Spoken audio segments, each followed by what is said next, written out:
ሰላም ጤና ይስጥልኝ ውድ የቻናሌ ቤተሰብ እንኳን ወደ ቻናሌ በሰላም መጣችሁ። ዛሬ ደግሞ በጣም ቀላል የሆነ የፒዛ አሰራር ይዤላችሁ መጥቻለሁ። እስከ መጨረሻ አብራችሁኝ ቆዩ። ከዛ በፊት ላይክ፣ ሰብስክራይብ እያደረጋችሁ ተቀላቀሉኝ። አሁን ወደ አሰራሩ እንሄዳለን።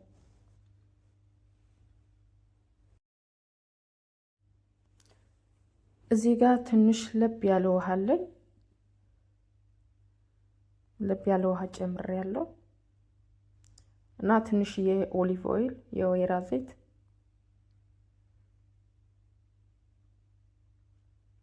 ትንሽዬ ጨው ለጣዕም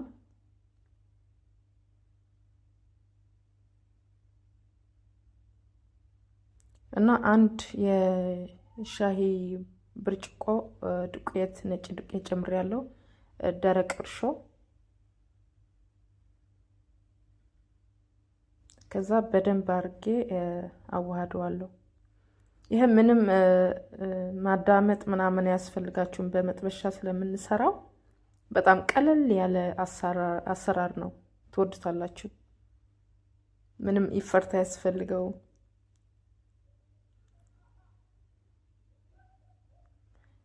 ከዛ እንደዚህ ካወካሁት በኋላ በፕላስቲክ ሸፍኜ ለ20-25 ደቂቃ አቆየዋለሁ። ልክ እንደ የወይዘሩ ይለያያል። ሙቀት ከሆነ ትንሽ 20 ደቂቃ ይበቃዋል። ቀዝቃዛ ከሆነ ደግሞ እስከ 25 ደቂቃ ያስፈልገዋል። እዚህ ጋር 3 ቲማቲም አለኝ። ውሃ ጨምሬ ቆዳው እስከሚላጥ አብስለዋለሁ። ከድኜ አብስለዋለሁ። እዚህ ጋር አንድ ሽንኩርት ያስፈልገኛል። ቀይ ሽንኩርት በስላይስ ነው የምከትፈው። እንደዚህ ረዣዥም አድርጌ ከትፈዋለሁ። እናንተ እንደፈለጋችሁ ታርጋችሁ መክተፍ ትችላላችሁ። እና እዚህ ጋር መሽሩም አለኝ።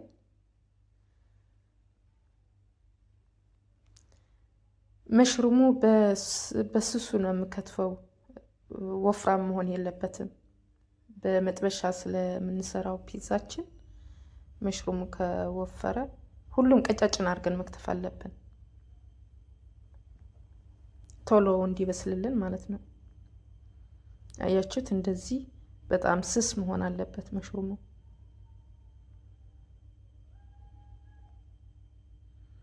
ከዛ በመጥበሻዬ ኦሊቭ ኦይል ተጠቀምኩኝ፣ የወይራ ዘይት።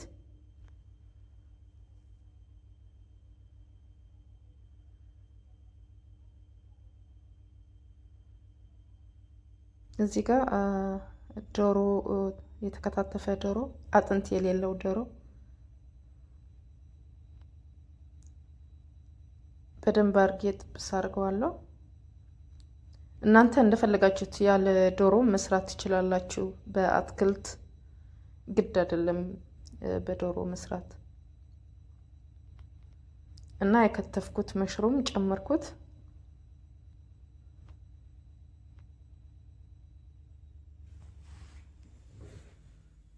ከዛን አንድ ላይ በደንብ አድርጌ ለ10 ደቂቃ ያህል እጠብሰዋለሁ።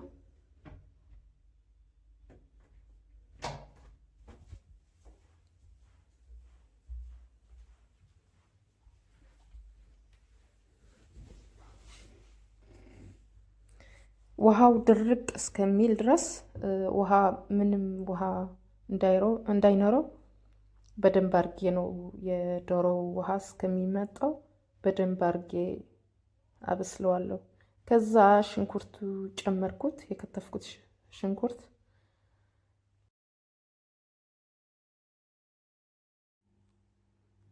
ከዛ ትንሽ የጨው ጨመርኩት እና ቅመማ ቅመም ኦሪጋኖ፣ ቅንዶ በርበሬ እና ትንሽ የበርበሬ አርጌያለሁ ለጣዕም ያህል። ትንሽ ኮስተር እንዲልልኝ ፒዛው።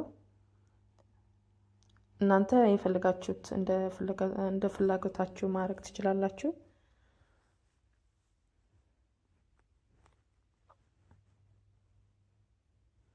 ከዛ አንድ ላይ በዚህ መልኩ አማስለዋለሁ ቅመሙ እንዲዋሃድልኝ።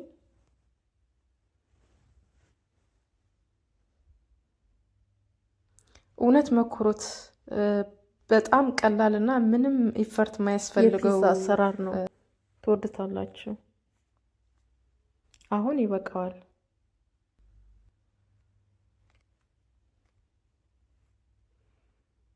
ከዛ ሶሳችን እንሰራለን። አሁን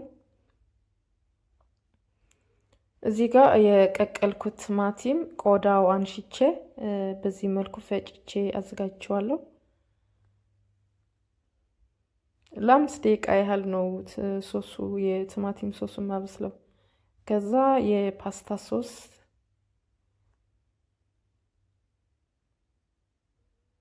ለከለርም ሶሱ ትንሽ እንዲወፍርልኝ ስለፈለኩኝ የፓስታ ሶስ ጨምሬያለሁ። ወፈረ ይሄ። ከዛ የፍሬሽ የጦሲን ቅጠል ጨመርኩኝ።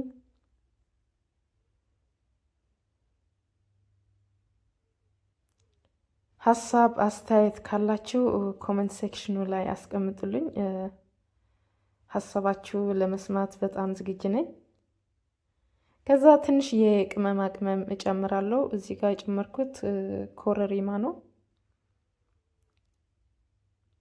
እና ትንሽ የበርበሬ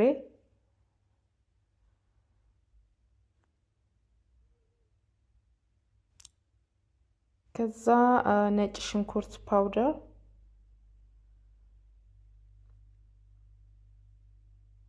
ከዛ ጨውን እንጨምራለን ትንሽ ለጣዕም። አሁን ሶሱ በዚህ መልኩ ትንሽ ካዋሃድኩት በኋላ ይበቃዋል። አሁን ሊጣችን ደርሷል። ከ25 ደቂቃ በጣም ቀዝቃዛ ወይዘር ስላለ አሁን ከ25 ደቂቃ ይሄን ይመስላል። እንደዚህ አድርጌ የውስጡ አየር አውጣዋለሁ።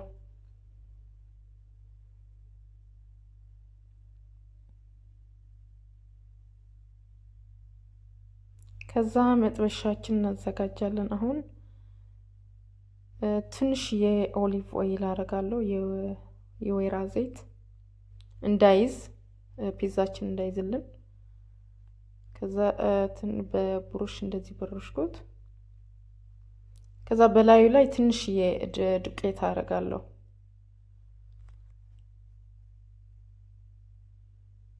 ከዛ ሊጣችን በዚህ መልኩ እናፈስሰዋለን።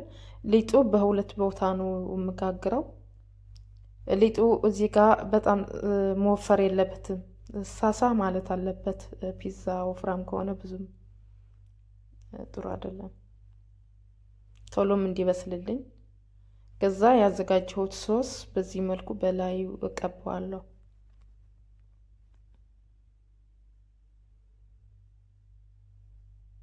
ሞክሩት፣ ትወዱታላችሁ እውነት ለመናገር። ከዛ የሰራሁት የቺክን እና የመሽሩም በዚህ መልኩ ጨመርኩት እና ስፒናች ቅጠል ለከለር፣ ኦሊቭ ኦይል እና ኦሊቭ እና ቺዝ ተጠቅሜያለሁ። ከዛ እንጥደዋለን። ለ15 ደቂቃ በመካከለኛ እሳት አብስለዋለሁ። ክድን አድርጌ ክዳኑ እዚህ ጋር ይሄ የውስጡ አየር መውጫ እንትን መኖር አለበት፣ ካልሆነ የውስጡ የላቡ ወደ ውስጥ ነው እንትን የሚገባው። ፒዛችን ይሄን ይመስላል፣ ደርሰዋል። አያችሁት? በደንብ ነው የበሰለው። ውስጡ እዩት እንዴት እንደሚያምር። ከዛ ቀምሼ ደግሞ አሳያችኋለሁ። ፒዛዬ በሁለት ቦታ ነው የጋገርኩት፣ ሁለት ጊዜ ነው የጋገርኩት። ቪዲዮ እንዳይረዝምባችሁ ብዬ ነው አንዱ ያላሳየኋችሁ። ይሄን ይመስላል ፒዛችን። እውነት ሞክሩት። ለአዋቂ ለልጆች አመቺ የሆነ የፒዛ አሰራር ነው። ምንም ጊዜ አያስፈልገውም። በ15 ደቂቃ በቂ ነው። ሀሳብ አስተያየት ካላችሁ ኮመንት ሴክሽን ላይ አስቀምጡልኝ። ሀሳባችሁ ለመስማት በጣም ዝግጁ ነኝ። ቪዲዮ ከወደዳችሁት ላይክ ማድረግ አትርሱ። ወደ ሌሎቹም እንዲደርስ አድርጉ።